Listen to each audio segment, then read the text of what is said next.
Welcome back to another episode of the Seattle Sports Show where we love Seattle Pro Sports. I'm your host, Mikey, and today we are doing another Seattle Seahawks 7 round mock draft, number 26. That's right, I've done 25 of these. You've watched me do 25 of these things, so you know what this is all about. So let's just get into this thing and get it started.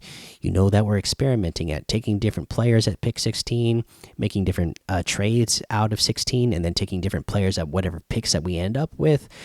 We're all about experimenting and seeing and finding out what we like or what we don't like. Um, hmm.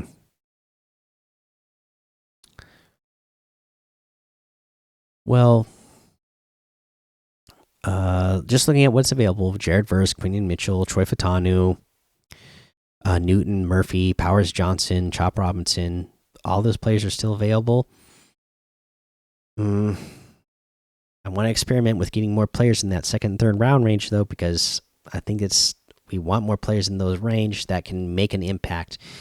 Can one of these players be really good for you, like a Troy Fatanu? Yes, I think so. I think he could come in and be a big impact player right away. But trading back and getting multiple players that I think will be able to make an impact right away within this first 3 rounds in this experiment number 26, I'm going to say that's what we're going to try to do. So we're going to accept this trade from Detroit, where we are sending them our our pick 16 and our 118 for their 29, 61, and 73. So we are moving back 13 spots in the first round, and then we're taking that 118 and getting a second round pick and a third round pick, end of second round and first half of the third round. So those are areas I want to be in. We're going to do it. Okay. Now we've got another trade offer being sent to us, but if I'm at 29, okay, and Jackson Power Johnson is still unavailable, I'm not going to pass that up. So the other trade offers that are being offered, I'm going to reject them, because if Jackson Power Johnson again is available still at 29, which he could be, because typically, it'd be really high for a center to go, in that 20 range. So could very well be available in this range. And then we're saying Jackson Power Johnson, especially for all of you that say Olu's got to stay at center. Jackson Power Johnson, you're our new starting left guard. Okay, Jackson Power Johnson, here you are. To me, he's still competing for a center spot, but if you need to go that way in your mindset that he's left guard, then hey, we're just that. The idea is that we are taking him at that position. Let's see what else trade offers are coming in. No, not interested, because here we are at pick 61 now. And again, we don't want to miss out on some of these players. We got lucky here. We got Jackson Power Johnson already. We got an impact player still in that first round. And now we can still get multiple players in the second and third round. In my opinion, I think we can. And somebody I don't want to miss out on, so I'm going to take him now, is Junior Colson. Again, it just makes too much sense for Mike McDonald's system, and him already knowing the playbook, the system, and him already fitting it. So there you go.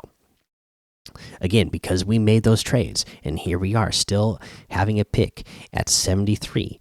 Then we have multiple players here that would be a fit, in my opinion.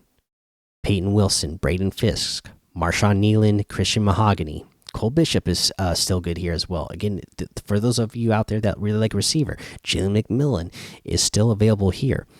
For me, the way I'm going to go with this one in this experiment number 26,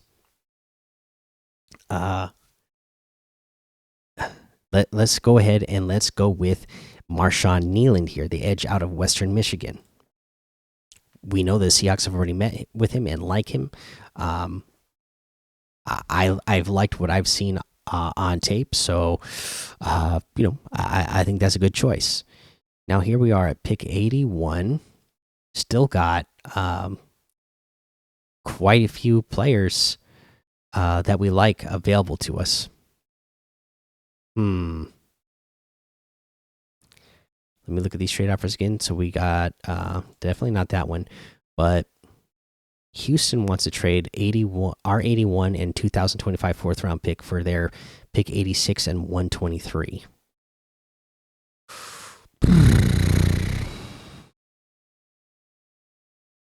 I think, yes, I will. In fact, I will do that one. Okay. And here we are. Pick 86 now. Chris Jenkins, Roger Rosengarten, Jeremiah Trotter Jr.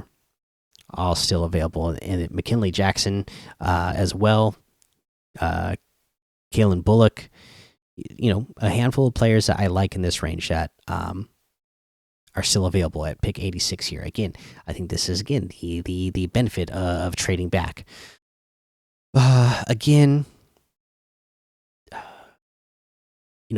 offensive line, linebackers, and safeties.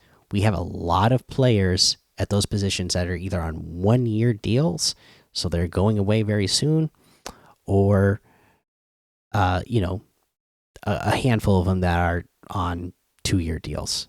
So I think those are still big positions that you want to fill throughout this draft. We have multiple defensive tackles. I like Chris Jenkins, and again, another player that really makes sense for this. But if I can fill a need, if I can get Roger Rosengarten here, again, if Abe Lucas, they say he's going to be healthy by week 1, but if not, Roger Rosengarten fills that tackle need. And then if not, then he's competing for, the right guard position, and at worst he's depth piece in year 1, and then stepping into a starting position at some point down the line, second year, third year, becoming a starter, kind of like it's a scenario like we are seeing with Oluwatimi, right? So we're getting Roger Rosengarten here. We got Jackson Power Johnson, Oluwatimi, yeah, Roger Rosengarten again, going in at tackle or competing for the other guard spot. Roger Rosengarten here. We're going to 102. Got a pretty big trade offer from Philly. They wanted our 102 for our 2025 7th round pick for 120, 161, and 171 in this year's draft from them. But here we are at 102. Let me take a look around at what's available. Mike Sanders still, Deidrean Taylor Demerson. Who else am I interested in this range? Malik Mustafa, Mason McCormick, even. Not so much anymore, actually, because we've already got a couple offensive linemen.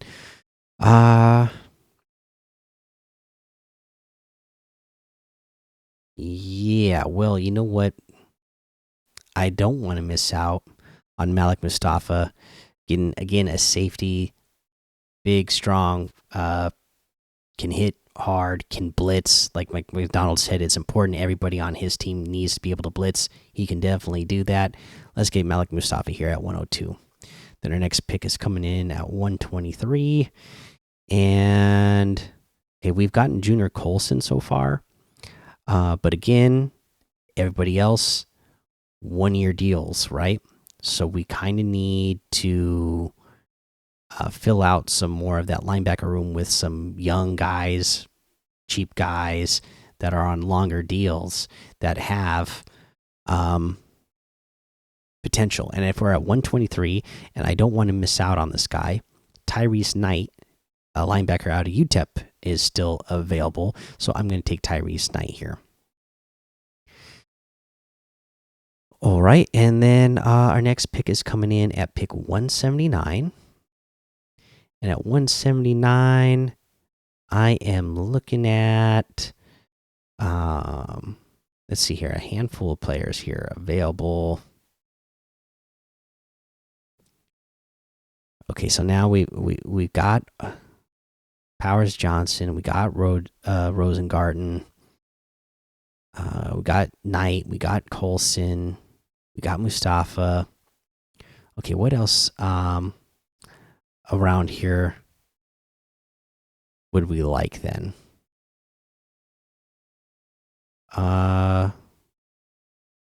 Let's say we are at 179. I do want a real receiving threat tight end in this Ryan Grubb system, other than Noah Fant. So let's take Tanner McLaughlin here. Can fill some depth in that room. And then we are pick 192. And then at 192 here, let's see, another player I like. Yes, still available here. Safety, Sion Vaki. Again, so versatile. Can do a lot of things. So he can fit in that Mike McDonald system. Has returned kicks, punts. Has played running back. He's done whatever they needed him to do over there in Utah. So we're taking Sion Vaki here. 192, and then our next pick is going to be at 235. And here at 235, again, just taking a look around at what is available. Let's take the running back Kamani Vidal here. Again, I know you guys really like him, and it has convinced me that, yeah, I mean, that late in the draft, let's get him another guy that is, he come in and he's competing in that spot to get ahead of Kenny McIntosh. He's competing to be one of the guys that is returning kicks. Again, because of the new kickoff rules, you might potentially have two guys there in the back receiving a kick. That way you can cover more ground on whatever if the kickers want to kick off to the side more or not, to try to make it harder for you to